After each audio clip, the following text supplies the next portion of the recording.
پھر فرماتے ہیں ان غیر مسلم حکومتوں میں رہنے والے مسلمانوں پر جو خدمت دین اور اللہ تعالیٰ کے اوامر کی اتباع واجب ہے خدمت دین اور اللہ تعالیٰ کے اوامر کی اتباع واجب ہے، انہیں اسے ادا کرنا چاہیے۔ ہم ان بھائیوں کو ہرگز یہ نہیں کہتے کہ اپنی حکومتوں کے نظام کے خلاف کھڑے ہو جائیں اور بغاوت کریں۔ ہاں، انہیں باہمی طور پر اپنے عقائد اور نیتوں کی حد تک اللہ تعالیٰ کی کتاب اور سنت نبوی کو حکم ٹھہرانا چاہیے۔ جو حکومتیں انہیں امن دیتی ہیں انہیں ان سے صلح سے رہنا چاہیے۔ وہ اپنے ممالک میں نظام کو توڑنے والے یا تخریبی عنصر ہرگز نہ بنیں۔ ام القرا، مکہ معظمہ، 24 اپریل 1965 عیسوی کی یہ خبر ہے جو ان کے اخباروں میں شائع ہوئی۔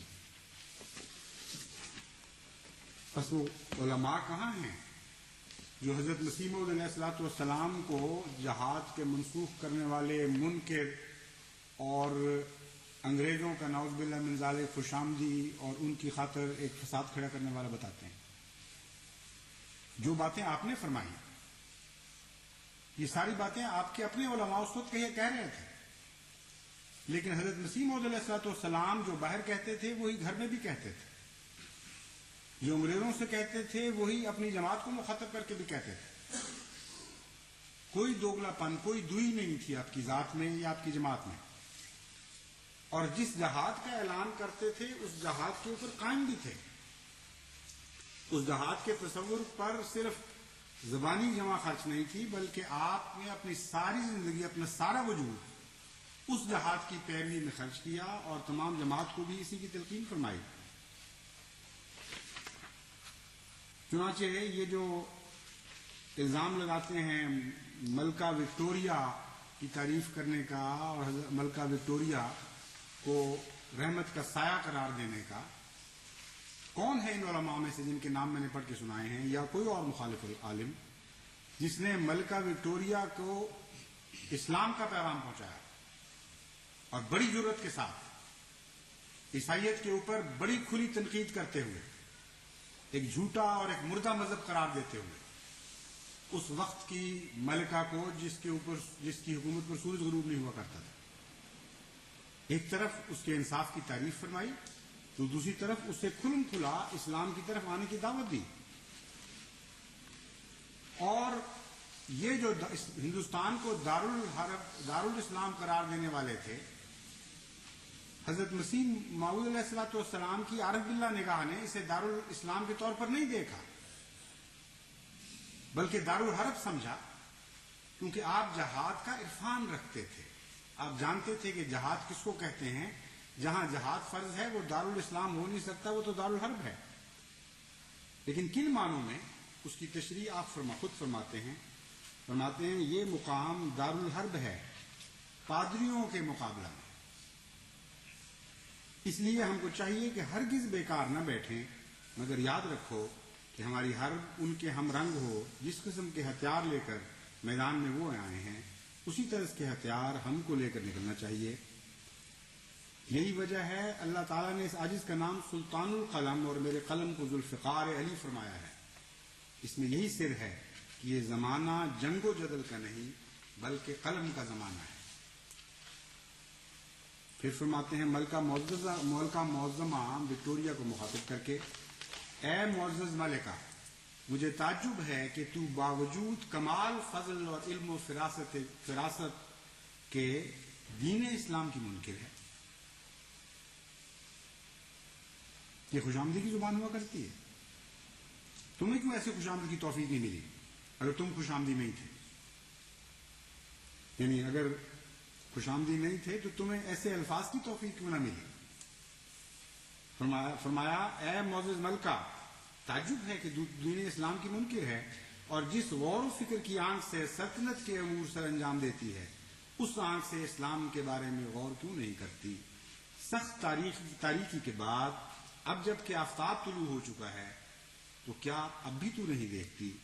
تو جان لے اللہ تیری مدد کرے کہ یقیناً دین اسلام ہی انوار کا مجموعہ ہے، نہروں کا منبع اور پھلوں کا بستان ہے، تمام ادیان اسی کا ایک حصہ ہیں۔ بس تو اس کی خوبصورتی کو دیکھ اور ان لوگوں میں سے ہو جا کہ جو اس سے فراغت رزق دیے جاتے ہیں اور اس کے باغات سے کھاتے ہیں. یقیناً یہ دین ہی زندہ ہے، برکات کا مجموعہ اور نشانات کا مظہر ہے، جو پاکیزہ باتوں کا حکم دیتا ہے اور بدیوں سے روکتا ہے، اور جو کوئی اس کے خلاف کہتا ہے یا نافرمانی کرتا ہے وہ نامراد رہتا ہے. اے معزز ملکہ، دنیاوی نعما کے لحاظ سے خدا کا بہت بڑا فضل تجھ پر ہے، بس اب تو آخرت کی بادشاہت میں بھی دلچسپی پیدا کر اور توبہ کر، اور اس خدائے واحد و یگانہ کی فرما برداری اختیار کر کہ نہ تو اس کا کوئی بیٹا ہے اور نہ ہی بادشاہت میں اس کا کوئی شریک. بس تو اسی کی بڑائی بیان کر. کیا تم اس کے علاوہ معبود بناتے ہو ان کو جو کوئی چیز پیدا نہیں کر سکتے اور وہ خود پیدا کیے گئے ہیں؟ بس اگر تو کسی شک میں ہے تو میں اس کی سچائی کے نشانات دکھلانے کو تیار ہوں. وہ ہر حال میں میرے ساتھ ہے. جب میں اسے پکارتا ہوں تو وہ میری پکار کا جواب دیتا ہے، اور جب اسے بلاتا ہوں تو میری مدد کو پہنچتا ہے، اور جب اس سے مدد کا طلبگار ہوتا ہوں تو میری نصرت فرماتا ہے. اور میں یقین رکھتا ہوں کہ وہ ہر مقام پر میری مدد فرمائے گا اور مجھے ضائع نہیں کرے گا. بس کیا تو جزا سزا کے دن کے خوف سے میرے نشانات اور صدق و صداقت کے ظہور کو دیکھنا پسند کرے گی؟ اے قیصرہ، توبہ کر اور سن تاکہ خدا تیرے مال میں اور ہر اس چیز میں جس کی تو مالک ہے برکت بخشے، اور تو ان لوگوں میں سے ہو جائے جن پر خدا کی رحمت کی نظر ہوتی ہے. یہ ہے حضرت مسیح موعود علیہ السلام کا کلام. یہ ہے آپ کا جہاد کا تصور اور پھر اس پر عمل درآمد. ایک آواز آپ کو اس زمانے کے عالم دین کی نہیں ملے گی جس کو اتنی جرت ہو کہ ملکہ وکٹوریہ کو سوائے خوشامدانہ الفاظ کے خطاب کر سکے. اور توبہ کر کے الفاظ تو اس زمانے کی سلطنت کے لیے ایک بم کا درجہ رکھتے تھے. بہت عظیم الشان کلام ہے. بڑے کھلے الفاظ میں اسلام کی دعوت دی ہے اور ایک جھوٹے دین سے توبہ کرنے کی دعوت دی ہے، اس کی طرف بلایا ہے. اور یہی وہ جہاد کا جذبہ ہے، یہی وہ روح جہاد ہے جس کو سمجھنے کے نتیجے میں حضرت مسیح موعود علیہ السلام نے اپنی جماعت کو ایک نہ ختم ہونے والے انمٹ جہاد کے رستے پر ڈال دیا. ہر لمحہ دن اور رات ہمارا جہاد بن گیا. ایک پاکستان کے نامور مورخ شیخ محمد اکرم صاحب اپنی کتاب موج کوثر میں اس بات کو محسوس کر کے لکھتے ہیں.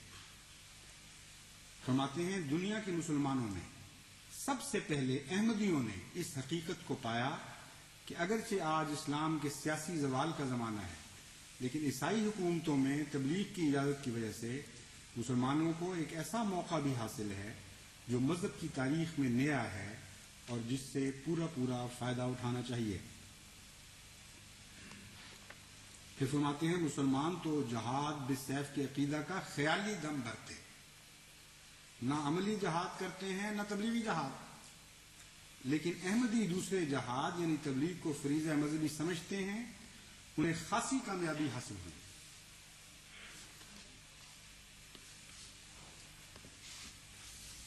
اور آخر پہ میں آپ کو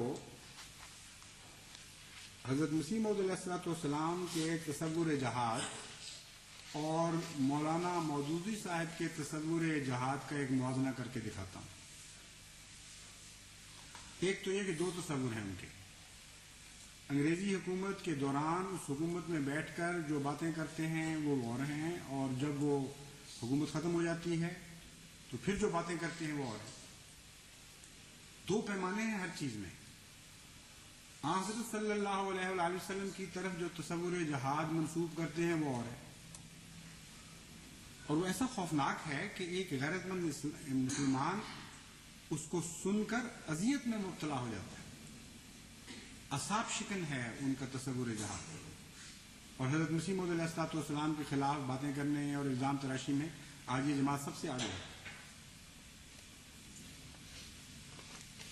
مگر اس سے پہلے کہ مولانا مودودی کا تصور جہاد ان کے الفاظ میں آپ کے سامنے رکھوں، میں میجر آسبرن کی ایک کتاب اسلام انڈر دی عرب رول کا ایک اقتباس آپ کے سامنے رکھتا ہوں.